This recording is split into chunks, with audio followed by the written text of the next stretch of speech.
Hello mga ka-idol! So ngayon meron na naman akong ituturo sa inyong napakagandang kanta.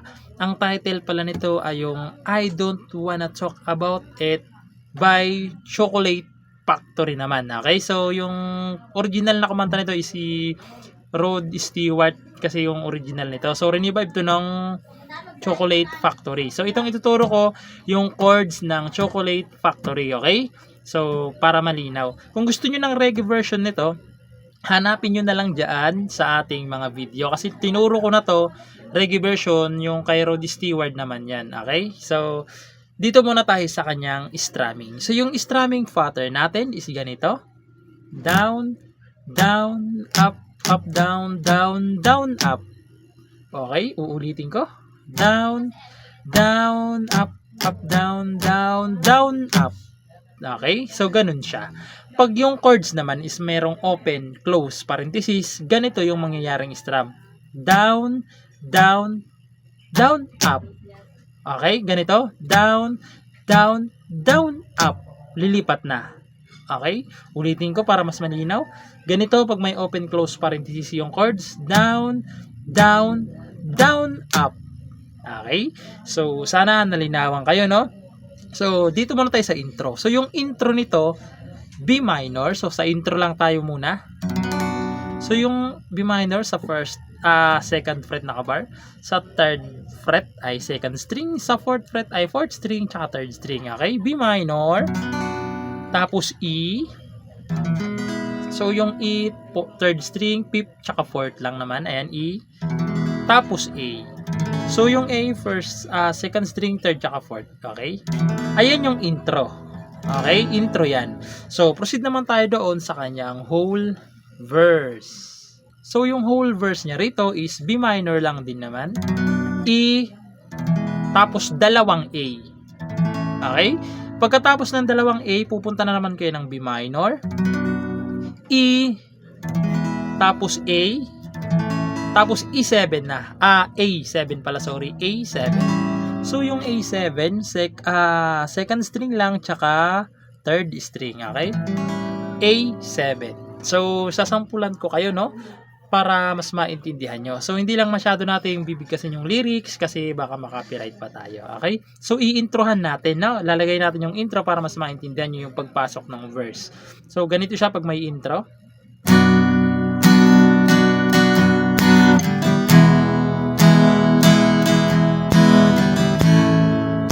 Tapos papasok yung verse. Okay? Papasok yung verse. I can tell na na na la la la la la la la la na na. Dalawang A yan. Tapos babalik kayo sa B minor. And the star in the sky la la la la la la la. A7, A7, tapos chorus.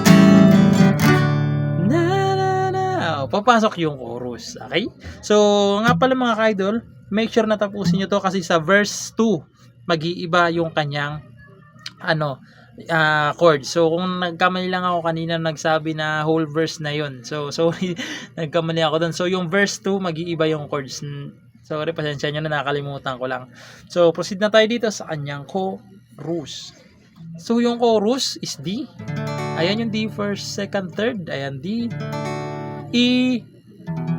Tapos dito na yung sinasabi kong A na may open, close, parenthesis. C sharp minor na may open, close, parenthesis. So, yung C sharp minor sa 4th fret, 1, 2, 3, 4. Nakabar. Sa 5th is 6, second string. Sa 6th fret is 4th string, tsaka 3rd string lang. C sharp minor na may open, close, parenthesis. Tapos, pupunta kayo ng F sharp minor na wala ng open, close, parenthesis. So, nakabar sa second fret. Sa 4th is 5th, tsaka 4th string lang. Ayan. Tapos, babalik kayo ng D. Tapos, E. Tapos, D ulit. Tapos, E ulit. Pagkatapos niyan, pupunta na kayo ng B minor. E. Tapos, dalawang A. Okay? So, sa verse to mga ka-idol, mag-iiba yung kanyang chords. So, make sure lang natapusin nyo. Pasensya nyo na yung nasabi ko kanina na pang whole verse. Hindi ko napansin. So, ganito naman siya sa chorus. So, hindi lang natin babanggitin yung kanyang lyrics masyado. No? So, ganito siya. Na, na, na, talk about it. How you broke my heart. La, la, la, na, na, na, na, na, na, na. La, la, la, la, na, na, na, na. Tapos yung B minor na to my heart.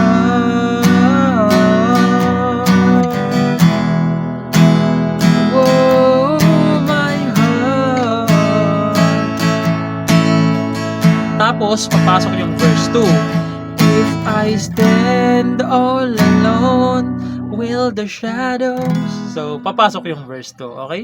So, proceed naman tayo doon sa kanyang verse 2. So, yung verse 2 mga ka-idol, tulad ng sinabi ko, pagpasensyahan nyo na ako, nag-iba yung chords na rito, okay? Pero, konti lang naman.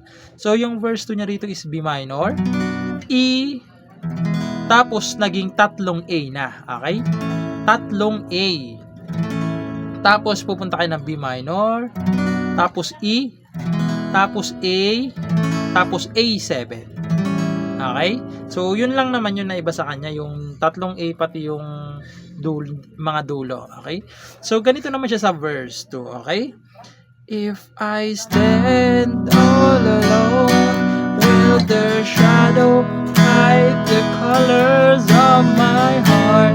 Na, na, na, na, la, la, la, la, la, la, na, na, na, na, na, na, na, na. Tapos A7, tapos kukurus na naman ulit. I don't wanna. So, papasok ulit yung chorus. So, yung chorus, same lang yung chorus. Yung chords ng chorus, yun na yun. Okay? Yung verse 1 tsaka verse 2 lang yung naiba. So, pagpasensyahan nyo na ako, nagkamali ako ng nasabi kanina. No? So, yun lang. Sana nagustuhan nyo itong tutorial natin at good luck sa bago nyong matututunan.